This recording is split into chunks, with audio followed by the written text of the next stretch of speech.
about what you want to avoid, you attract it to you. Why don't you attract to you what you want? Stop thinking about what you don't want because you'll keep getting it. Thank you.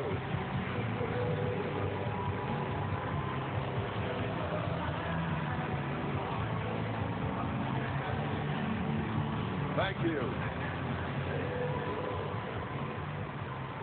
Before I'm through with you here this afternoon, I guarantee you that I will impart to you enough information and ideas and things that you need to work on, because I'm real clear. I've been training people for over 30 years. I've been a researcher in human psychology and human emotions most of my adult life. And I'm real clear that human potential that exists in each of you, for most of us, hasn't even been tapped. The first part of your life might be learning who you are, but it takes a lifetime to know what you're capable of. The greatest waste on this planet is human potential. You go to school and you get lazy. You stop academically building your mind. That's your toolbox, your mind. How you see and assess and interact. Those are the tools you need to be developing. The kind of person you are. If I give them to you, will you use them? See, principles that work in life, universal principles, I'm sorry, but they don't belong etched on a pad. They belong deeply ingrained into your psyche and your spirit. They become part of you. And very seldom in life do you hear them. And very seldom in life, when you hear them, do you really listen to them. Pay attention. Pay attention. Before there's any external manifestation of wealth, change, and prosperity in your life, you have to have an internal transformation. We have to learn the principles of how this universe works. It is a universe of laws. We're finally starting to figure out that it applies to our mind and our spirits as well, not just physics. So when you look at your life and you look at adversity, you've got to recognize that everybody gets dealt a hand. It's what you do with the hand you've been dealt. And what you discover if you honestly look back at your life, every single thing that happened to you was a blessing if you put it in the right context. There was something you needed to learn. There was something that was going to advance you if you knew how to deal with that in the proper mindset, the proper spirit set. It was going to be an advancement. Helen Keller had some handicaps, would you say so? Here's what she said: life is to be lived as a daring adventure or not at all. Next thing she said, there's no such thing as security. Go for it. You've got to want to leave and become and arrive. That's a journey, isn't it? So the first decision that I need if I'm going to stay motivated is that I have to have a white, hot desire. Lukewarm does not work.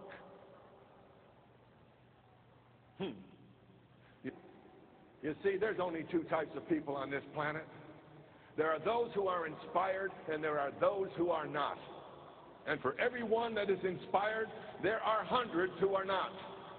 You need to decide which one you're going to be, because motivation follows inspiration.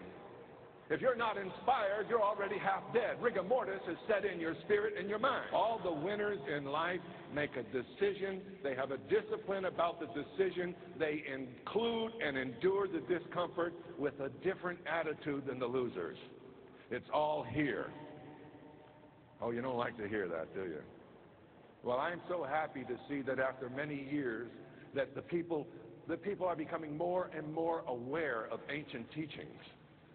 That thinking is the creation of your life. You're thinking your way to everything you're doing. If you're not thinking, you're not doing. Well, I started to exercise. I didn't like it.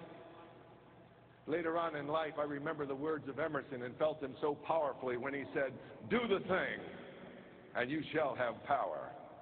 Do the thing, and you shall have power." Now, another insight, since the self-image is built upon the belief system, that is what you believe truly about yourself, you manifest and you stay consistent with it.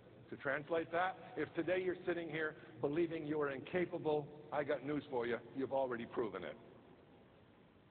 because you bought it and your mind coordinated with all the experiences you have to validate what you believed about yourself. Whoa, well, since it's built upon the belief system, how do I improve it? I need some new beliefs. Well, how do I get new beliefs? I challenge some new behaviors.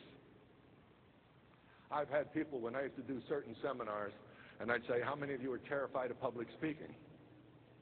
And this would be about 4 or 5 hours into working with them, and they didn't know what I was liable to do. And I'd say, well, I'm going to experiment. I want the absolute most terrified person in this audience to come up here with me. And if you don't, I'm going to come out there and select one of you. You should have seen what I saw. There was almost an exodus for the bathroom. Other people were slouching down. People who were looking straight at me started to look like this. So I walked down the aisle, and there was a young guy absolutely shaking. His name was George. So I said, son, come with me. He didn't want to go. I said, come on, come on, come on, come on. We're going to get through this together. Come on. I took him up on stage, and he stood there, and I didn't know if he was going to make it, because he was... And I said, let me tell you something about this massive humanity here. Right now, they love you.